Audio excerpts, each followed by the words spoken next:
Liebe Zuschauerinnen und Zuschauer, ich begrüße euch recht herzlich zum Jungfrau-Zeitung Panorama hier aus Meiringen.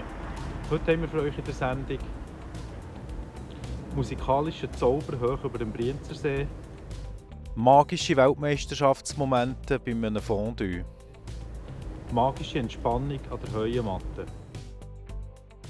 Vor einem Jahr war der belgische Singer und Songwriter Milo mit einem Trio da.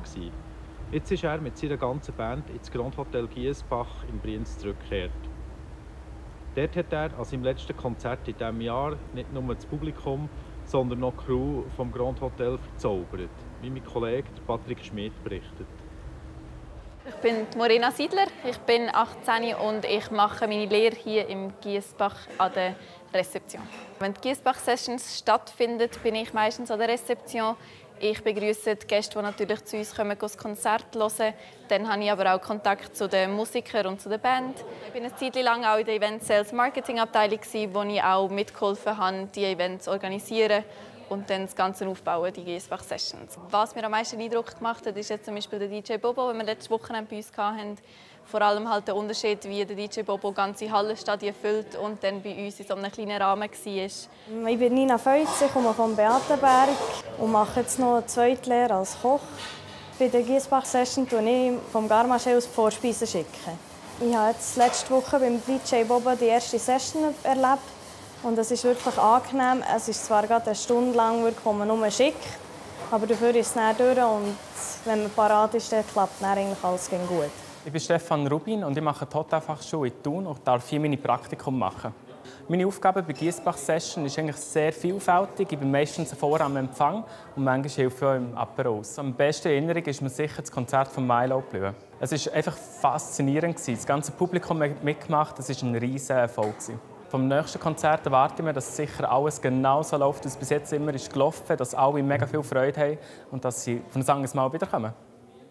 Again, the hospitality wasn't, of course, only by Mark or by the hotel. Everybody was so nice to us. And when I was referring to the thing about after like a tough, difficult couple of months, to really feel that we are being appreciated for what we do, for what we dedicate our lives to. We felt again like we love what you do, we respect it, and we'll take really good care of you. Yeah, extremely good care. Yeah, we can also play concerts when it's not the case because we love what we do. But that was at a really important moment, the perfect thing for us because we actually really needed it. I think.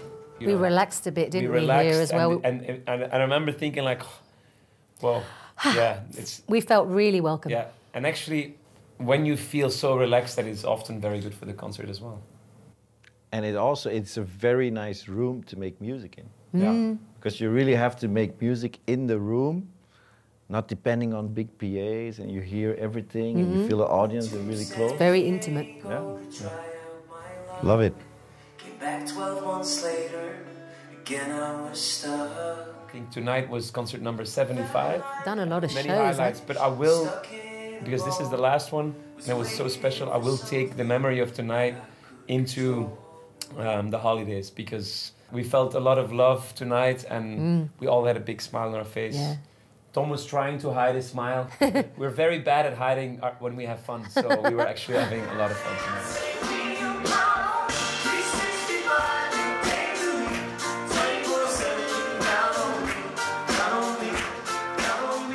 This time the hospitality was extended to our bigger family, so more musicians and more of our crew. And that's so great because now they also got to experience the Hotel Giesbach magic. Yeah, and apparently this place attracts a very good audience because they weren't just passively listening to what we were doing, they were generous in a way that they were participating, and that made it, for us, a great night.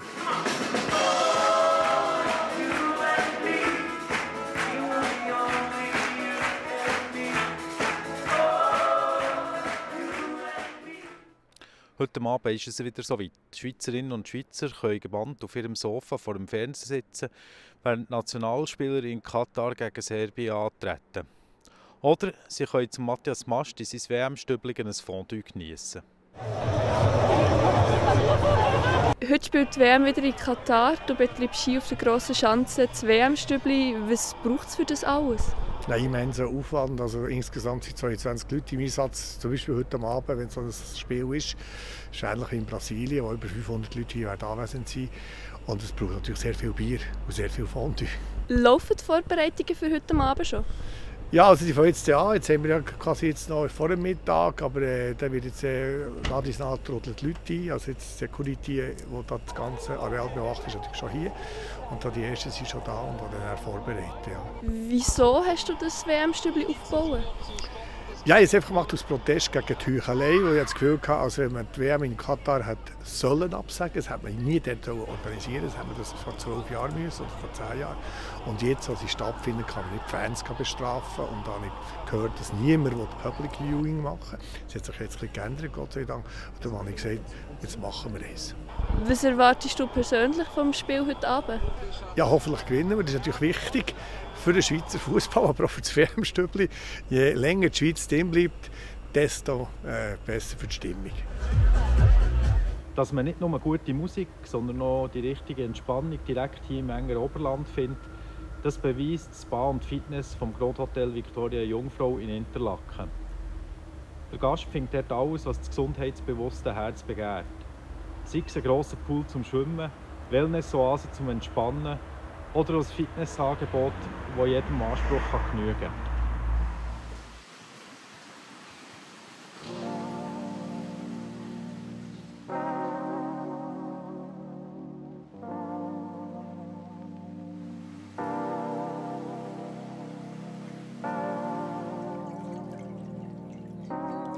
Wir sind hier bei uns im Spa-Bereich, der Eingangsbereich an der Rezeption, wo unsere Mitglieder und unsere Gäste sich anmelden, um den Spa-Bereich zu betreten, also den Poolbereich zu betreten.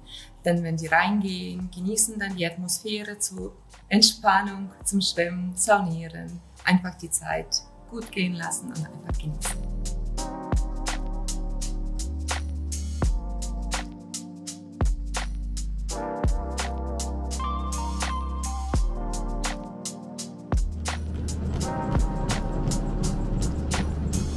Hier man kann ins Gym gehen zum Trainieren, man kann die Lektionen besuchen.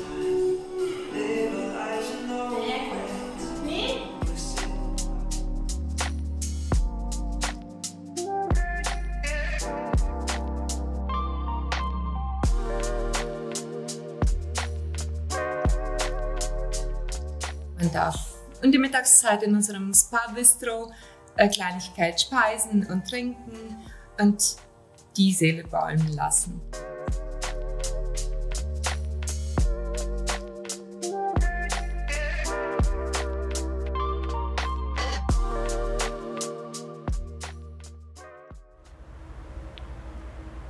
Ob fit oder faul, wie das Wetter für euch am Wochenende wird, das seht ihr gerade anschliessend in der Prognose.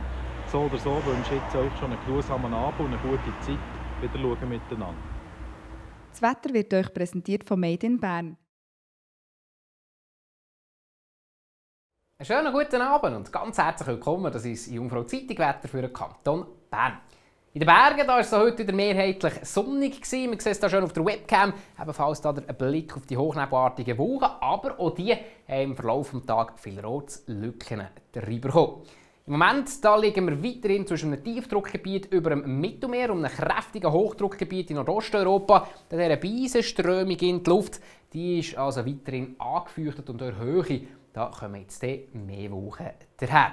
In Nacht auf morgen gibt es zum Teil noch klare Abschnitte, bis am Morgen schließt sich aber wieder der Hochnebel die Obergrenze, so um die 1200 Meter. Vielerorts starten wir also grau in Samstag, aber außerhalb da ist es nur noch zum Teil sonnig von Süden her, drückt es zeitweise Wolkenfelder rein. Die Temperaturen die liegen am Morgen so um die 0 bis 2 Grad. Am Nachmittag geht es mit dem Hochnebel weiter, der löst sich nur stellenweise auf. Außerhalb haben wir ebenfalls dichtere Wolken am Alpenhauptkamm. Kann es zum Teil auch ein bisschen daraus rausflöckeln, sonst bleibt es aber trocken. Die Temperaturen die reichen etwa 2 bis 3 Grad, dazu im Flachland dann wieder eine leichte Beise, die bläst. Am Sonntag da liegt es erst wieder vielerorts Hochnebel die Obergrenze bei rund 1000 bis 1200 Meter drüber. Da gibt es, wenn überhaupt, nur wenig Sonne, es ziehen dichte Wolkenfelder auf und speziell im Jura kann es am Nachmittag auch ein paar Tropfen geben. Die Temperaturen die reichen maximal 2 Grad. Der Montag ist ein unbeständiger Tag, zeitweise wird es nass.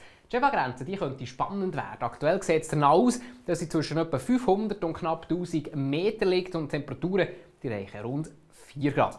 Am Dienstag hier im Runden wahrscheinlich wieder Nebel oder Hochnebel. In den Bergen da ist es insgesamt recht sonnig, das ist aber nur von kurzer Dauer. Ab dem Mittwoch sind wir dann wahrscheinlich in einer leicht föhnigen Südwestströmung. Entsprechend ist die Luft schon wieder angefeuchtet. Immer halten wir euch natürlich auf dem Laufenden. Jetzt wünsche ich euch zuerst aber ein ganz schönes Wochenende. Auf Wiedersehen miteinander.